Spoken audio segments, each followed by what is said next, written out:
Hey guys, this is Spacey, and welcome to Koura's podcast, Filmmaking, actually.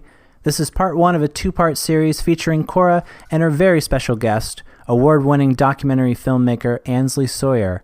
Enjoy!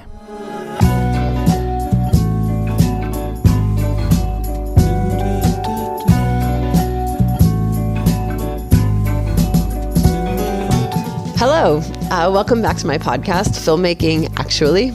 Ta-da! You'll have to forgive me this week. I'm getting over a sore throat, so I sound a little bit like I'm trying to do a Barry White impersonation.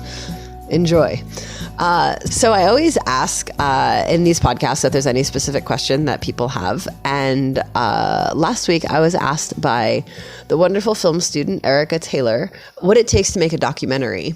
I think that's a really good question because it's definitely a different process than narrative, but I don't have a ton of experience doing documentaries. I've produced a couple of them with my husband, but I'm very, very lucky because there is a woman who is probably one of the best documentary filmmakers I have ever met.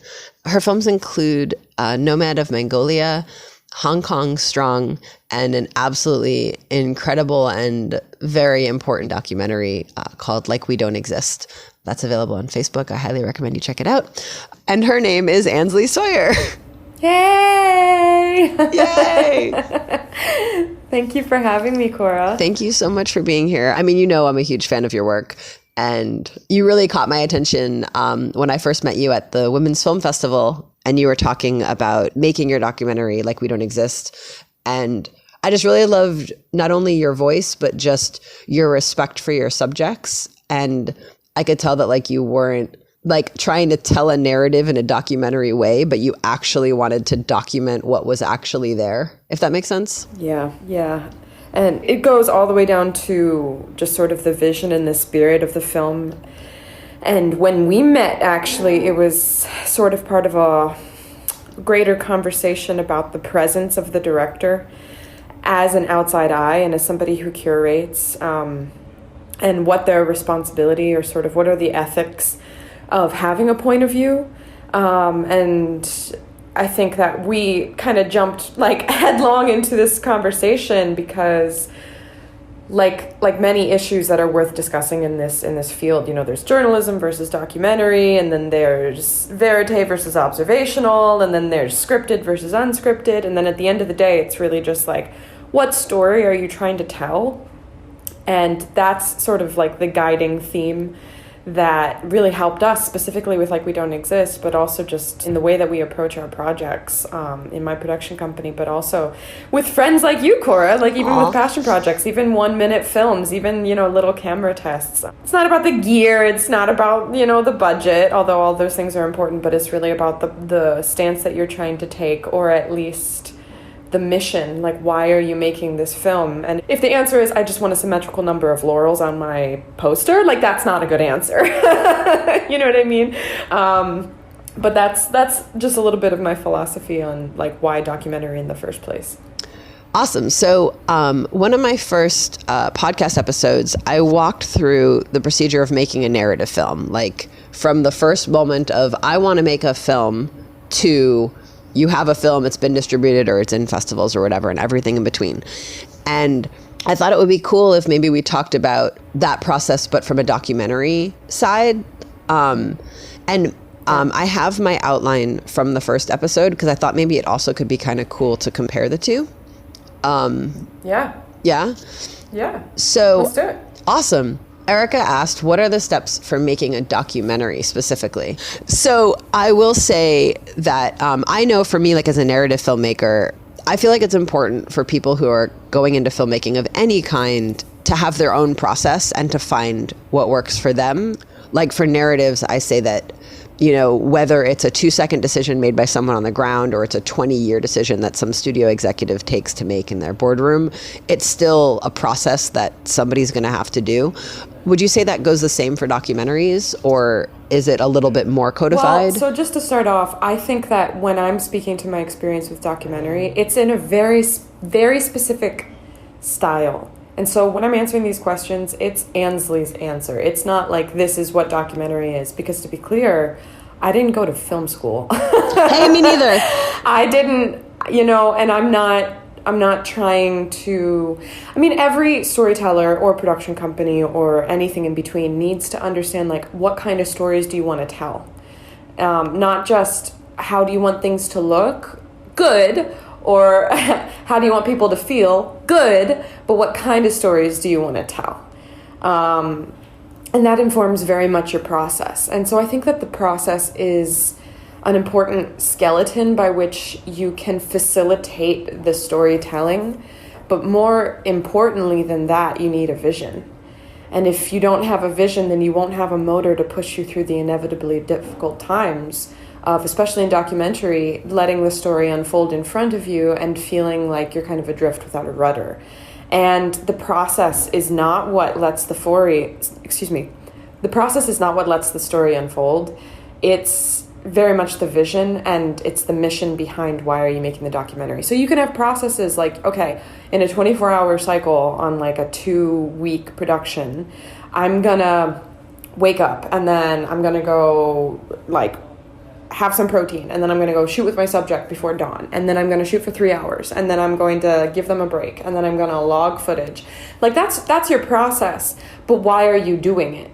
Do you know what I mean? So like if you're doing it because you want to make a baller film, that might be true, but it's probably not enough to allow the real story to resolve itself and to unfold itself. So to give a very specific example, with my film Like We Don't Exist, and I'll just give a very brief description of it. It's about the longest ongoing civil war in the world that nobody knows about.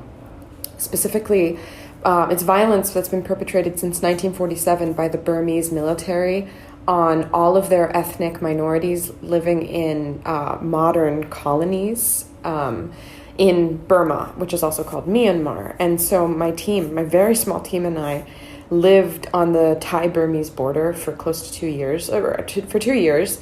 And we were very deeply embedded with this community of people called the Koura, and that's the community that we focused on for the purposes of this film, even though their experience is representative of many other ethnic minorities who are experiencing like warfare right now, including the Kachin, the Koura, and their experience is very similar to other immigrants, refugees, and ethnic minorities that are destabilized by just general violence around the world right now. In Africa, in Europe, we're just seeing super destabilization. And so, as a storyteller, as a producer, as a director, as a filmmaker, as an editor, as all of these things, like why would I want to tell a story like that? And all too often, especially in journalism, we almost look at it as well, we just need a story that fulfills a certain headline because we're trying to flesh out our programming. But that's not for this kind of work that I'm speaking to. Our mission was to provide a platform for a previously unheard voice. And it's not that the issue had never been given attention. The issue was that it was always a white person who, parachuted in and stood in front of them saying as you can see behind me, these people are suffering. And that's just such a myopic perspective of a decades-long conflict that is complicated, honestly, and stories are complicated. And that's our work that we have to do, is separate out the beginning, middle, end, and also be fair to your subject, treat them with utmost compassion, and not be overly biased, but instead try to present a story that moves people, but without stuffing truth down their throats. And so to do that, sometimes you just kind of have to release your grip on the process. When you come in and you're working with non-actors, you're asking people about the worst days of their life. The last thing that you can do is rely on your process, because they don't care about your process. They care about what you're going to do with the videotape of them talking about the day their father was killed, or the day the military came in and raped, burned, and pillaged the entire community. So the process is a good internal mechanism, I think, and it's the only thing that keeps me sane when we, inevitably have low funding, or we need more fixer resources or language resources or technology resources. But I think that really practicing sort of an agnostic sense of okay, yeah, let's shoot with an iPhone right now because it's a little bit sensitive because these lights are scaring people. and like that, your process needs, at least in my case, to be nimble and flexible, because it's all about giving ultimate service to the story. That's personally what I believe. And the reason why is because, like, once you inevitably come up against these obstacles of people intimidating you, or people being scared to be on camera, or, what have you, and that's just story-related obstacles, not even production. Like your van gets stuck on the side of a muddy mountain road and you need a spare tire and you're 6 hours away from civilization. Like, your process doesn't matter there. It doesn't matter, and it's not going to get you out of that situation. What's going to turn that obstacle into an opportunity is saying, okay, what is my fixer saying? Can I do an interview with him? Like, is there something else going on? Can I get B-roll of the hillside? Like, where are we, and how does this relate to the story? And sometimes it means putting down your goddamn camera and just like releasing your grip a little bit off of your process, because you're there to listen, especially in documentary, and it's almost never a bad idea to like take an opportunity to let go a little bit and make sure that the story that you think that you're hearing is really what's being projected. Okay, so that's our episode, ladies and gentlemen. No, I'm just kidding. So many things you said in there are such, obviously I'm not a documentary filmmaker, but there's things that are just important to me as like a human being, like putting down your camera sometimes, being involved with the humans in front of you. Especially, I'm sorry, I don't mean to interrupt, but please. I mean, that's such an important point, because people have a very different relationship with cameras when they're not professionals or when they're not often around cameras. And even me, I work with cameras for a living. Like, I get weird when I can tell that somebody's filming me. And so it's such a sensitive dance of knowing when to be very daring and when to like turn the camera on and not flinch and not turn it off. But like with everything, there needs to be a balance. And if you're always in people's faces, and I've seen this a lot at like cultural or ethnic festivals, especially, where it's sort of like a human zoo kind of feeling of like lots of international photographers, like Nomads in Mongolia was like that. Like, we originally thought there's this region in Mongolia, just to explain to your audience, that's really interesting. It's Western Mongolia. It's populated by primarily ethnic Kazakh people who are nomadic, and they have this really special thing where they have golden eagles that they use to hunt. And we were like, okay, that's really cool. And this was before the whole golden eagle phenomenon kind of swept through the visual community. With what's the film about the 16-year-old girl? She's now like 18 or 19. Anyway, in the Altai Mountains, like, this whole community is there, and there's this thing called the Golden Eagle Festival, and we're like, okay, yeah, we'll just fly in for this like cultural heritage festival. And it was all foreign photographers with their like 5-foot-long Canon lens, like telegraphing into people's fucking souls. Excuse me. And it was like a hog fest. It was a lot. It was a lot. And we just kind of looked at each other, my partner, my creative partner, and the director of the film, and the editor, my amazing mentor and just like person who taught me everything I know, Brandon Lee. We were just kind of like, this is weird. This doesn't feel like a real good story. Like people are just displaying their lives, and it's very much like a parade. It's very much a show. And I mean, part of that was like us being like, okay, so our film idea is stupid. And we had to put down our cameras and be like, okay, what's the real story here? And it took a couple days of being like, well, let's meet people. Let's get invited to their homes. Let's see what their real lives are like. And that's what the story ended up being. And so, not to go too far down that rabbit hole, but that's a perfect example of what I'm talking about. Like, you have to do service to the story before you try to fulfill your process, because often the process can lead you down a path that will fulfill your budget and your investors if that's who you're reporting to, but you might not make a satisfying story. And that's really what separates the incredibly compelling visual, journeys that you see that are staff picks, that are festival winners, with like at a certain point we just needed to get this done, and it might have originally been a good idea, but I'm just happy that it's not unfinished in my hard drive kind of thing. Like, Yeah. No, I think it's important, like you said, to get it done. Maybe the story is more compelling than the lens flare and like some sort of like Arri Alexa Mini that you shot on. Right. I mean, I just want to say something about the gear really quickly, especially with documentary, the kind that we do. I mean, like mirrorless 4K, Blackmagic Pocket 6K, Sony A7 III cameras are what's up. And yeah, okay, like it's a prosumer camera. It's not an Arri. It's not what I would bring onto a set. It's not what I would delegate for a narrative. And no, I can't go shot by shot and frame by frame. I have a very different process, like particularly, and I'm not trying to be a smartass and say like there is no process, like process doesn't matter, because it really does. Oh, I've got a whole line of questions. Don't worry. We're like, I wanted to get these your overall thoughts. And then I've got like an outline that we're going to go through in a second. It's just not the most important part to me. It's really not.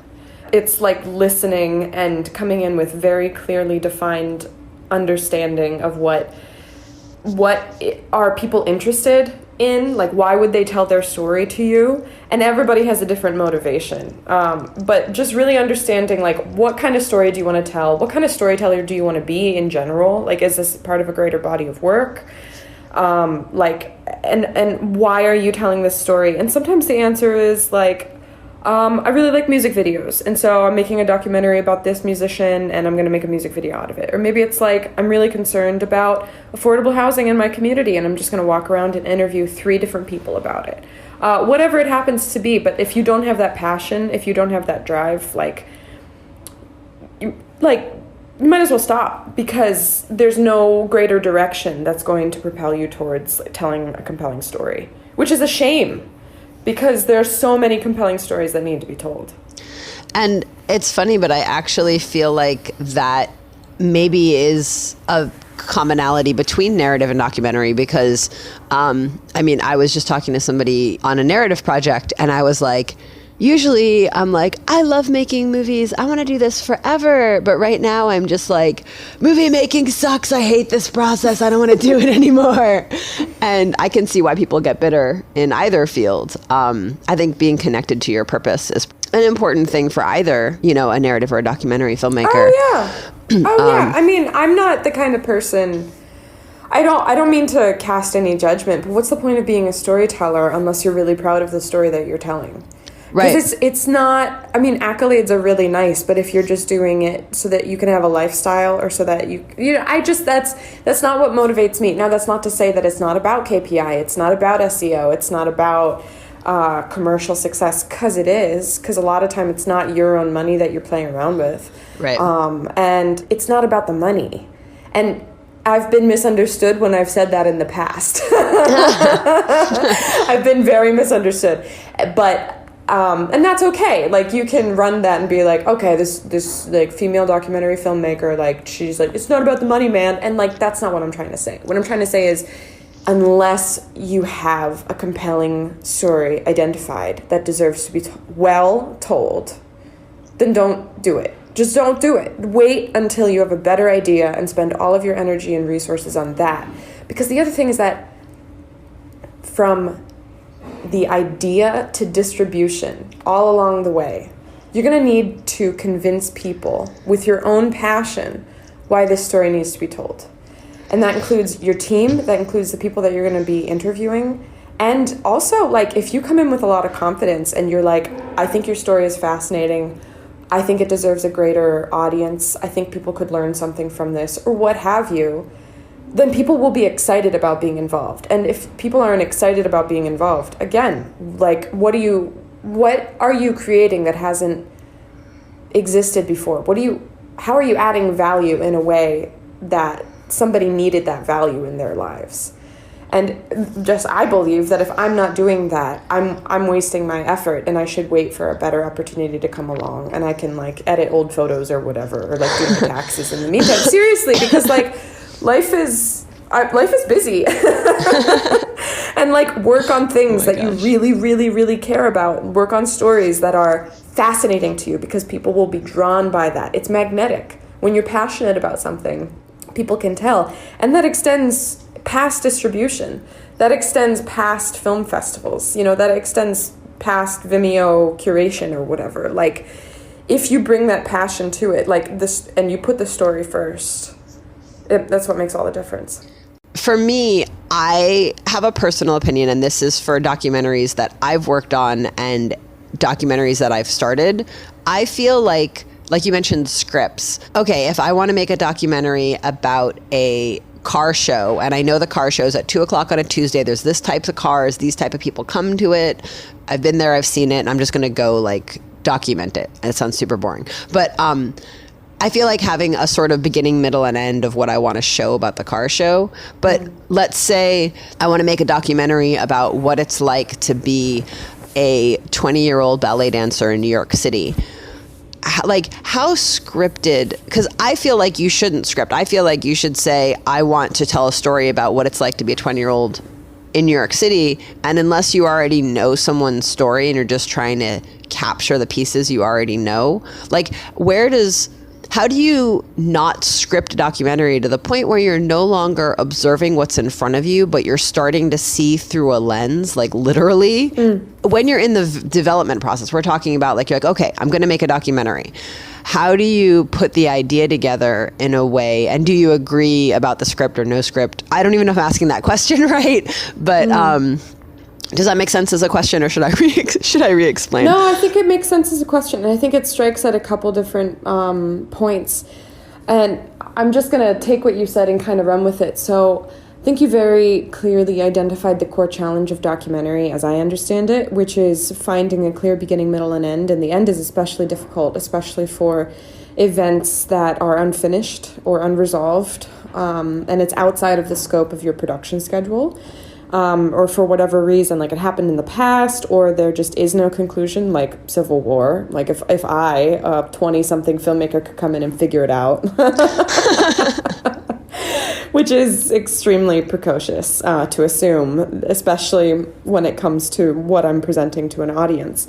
So especially once you start to throw in some ethical things like that, structuring the story becomes really crucial. And this is where the process, especially from, as you said, a developmental level, becomes really important. So to go all the way back to ideation, where I start, and my history is I started as a producer, not a producer in a Hollywood sense, I'll just give a short background. I went to theater school after undergraduate, studying international relations. I was working as a performer, as a singer, as a theater actor, and in the off seasons to make money, I was working as a sailor on sailboats in Greece and throughout the Mediterranean.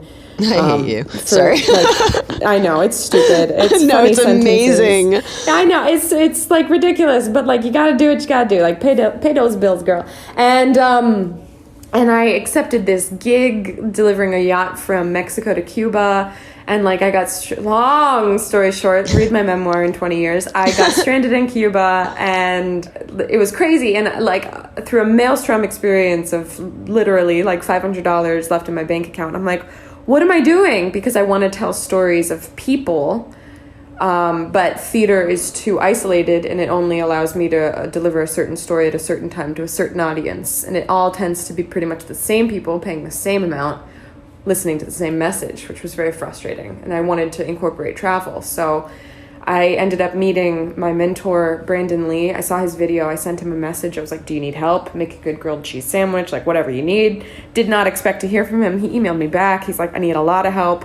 And then I ended up becoming his assistant, then his producer, then I was pitching him projects, then we started traveling around the world together making cool videos.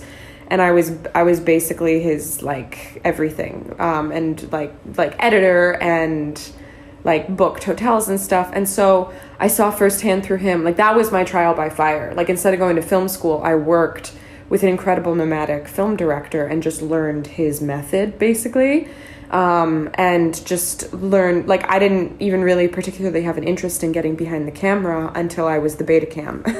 And we're the two of us there, wearing all the hats, DIT, production. So when I say producer, I mean like I'm one of a 2-person crew trying to get the impossible shot. Like he's the director, I'm the producer, and he's like, with Hong Kong Strong, he's like, I want to get up on top of the bamboo scaffolds on some of these high-rise construction projects, which is impossible. And so it's my job to socially network my way into getting that shot. So to go all the way back to your original question, which is from a development phase, how do you make sure that you're telling a cohesive story that's consistently interesting to your audience? It all comes down to, like, let's take your ballet dancer in New York. Like, okay, we're interested in the ballet dancer in New York. Yeah. Why? Why are you interested in them? Maybe because they have a difficult family life, or maybe because you're trying to highlight the systematic oppression that they feel in other parts of civil society, or whatever your angle is. Like, that is kind of in your back pocket, and you pick your subject accordingly. So for me, it all starts with getting the right support, because for me, like, ideation needs necessarily to go directly into production, as long as I know that I've given myself a safety net of the resources that I'm going to need, because most of the stuff that I'm doing is international in nature. So I'll give you an example. When I started working on Like We Don't Exist, I was like, okay, I need to meet refugees on the Thai-Burmese border. So then I started reaching out to friends who might work in the nonprofit NGO space, who might know of some people who are living on the Thai side of the border. And then you meet a person who knows a person who knows a person, and within a 2-day time span, I had found my subject. Or at least I had found the person who was to introduce me to the community, and he became a part of our production team and a very close friend of mine. His name is John. But I didn't know that I wanted to find John. I knew I needed to find somebody like John. Right.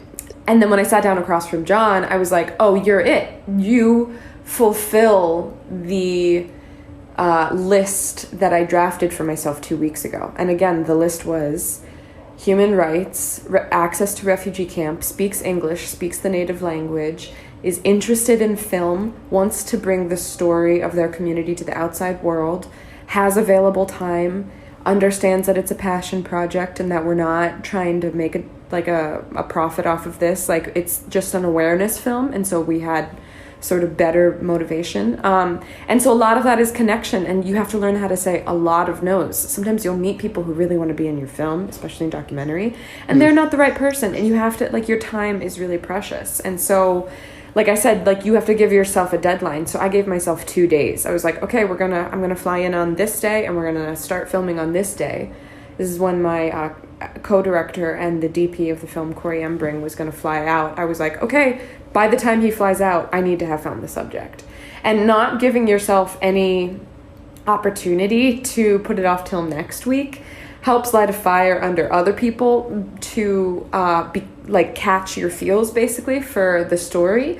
And it makes it spark. It really does. And like within a week, we were in the refugee camp shooting and living and working with these people and getting a deeper understanding of what is the real story here. And the story that we filmed in the first week was not the story that we ended up telling. Because I think the second part of my answer would be time and trust. You can't come in if you're trying to tell. I mean, you can do anything. But the more time that you have to give to your subject, the better it's going to be. And the more time that you have to give to the edit, the better it's going to be, because your first draft is going to be interesting, but do you have people interested? And have you listened to what the real story is? And have you, stuck around and kept rolling and just got people comfortable with the camera and had a fly on the wall sort of presence? Time builds that trust. And the more that you can have your camera open, I mean, you need to get like a G drive, like you need 8 terabyte drives, like that's what it means. And it's hard, and you have to do your dailies, and you have to do string outs, is what we call them, just the best shots from every day, 1 4K timeline, 1 HD timeline, 1 aerial, and it's exhausting. And you're working 17-hour days when you're in production and eating meals with these people and playing with their kids. And it is the most exhausting thing I've ever done. And that's why I love it, because it's not just the edit. It's not just the story with a capital S in quotes. That you're dealing with people's lives. Those are true relationships that you can invest in. You're not dealing with actors. That's a different process.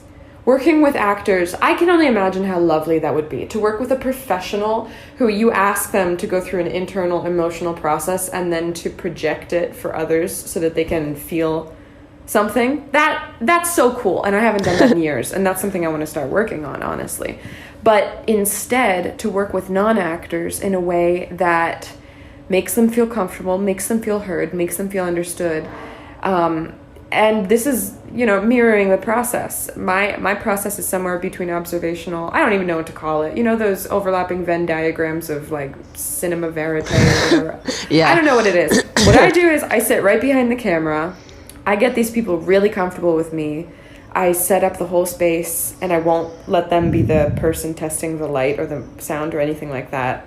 I spend a lot of time with them before I sit down and interview them. I don't give them any idea about what we're going to talk about. I give them lots of like warm and fuzzy conversation, just listening to them. Like I never come with a list of questions prepared. And then we go deep, and then you ask really hard questions. You just listen to whatever they have to say. And it's really hard, but that's the work that you have to do. Like if you didn't work to build that relationship, you wouldn't have the trust, and they wouldn't feel comfortable being vulnerable in front of camera, crying in front of camera, or saying something that they've never said to anybody else before. Right. That's the story. That's how you get the story. People will give it to you. You just need them to trust you. That's it for part 1 of this 2-part series. The next episode will be the last half of this conversation between Koura and Ansley. So join us, won't you? Okay, that's it. Bye.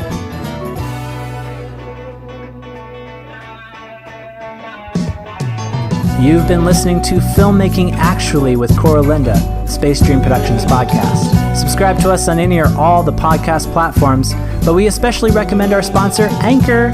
If you like what you hear, leave us 5-star ratings and positive reviews on iTunes and Stitcher. It helps more listeners like you discover the show. But the best thing you can do if you really like the show is tell a friend. Want to leave a comment or ask a question? Email at filmmakingactually@gmail.com. This is Spacey speaking. That's not really my name. My name is Spacey, and I'm speaking. And we'll see you next time.